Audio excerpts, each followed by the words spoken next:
In doing my initial adjustments, as you can see, we use a 13 mil or a 1/2 inch socket to raise the unit up at the back. When I went to adjust the one on this side, I found that the entire rod was disengaged. And I'll show you how to re-engage that with the rear leveling legs in detail. When I was trying to lower the rear leveling rollers down to the floor, I realized that the adjustment rod was spinning, but the leg wasn't coming down. What has happened is, again, whoever delivered the unit probably disengaged this rod. Try and show it to you here.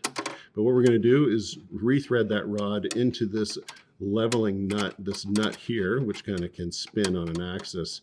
This is the mechanism for lowering that leveling leg.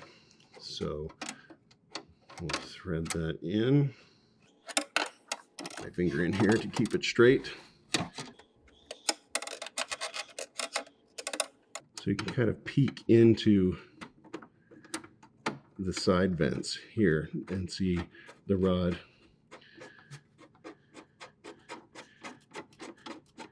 Now, typically there's supposed to be a locking nut on the back as well. We won't need that. The important thing is that we're now engaged. So I will continue to thread that forward and you'll see it now be able to engage the mechanism and raise the unit up.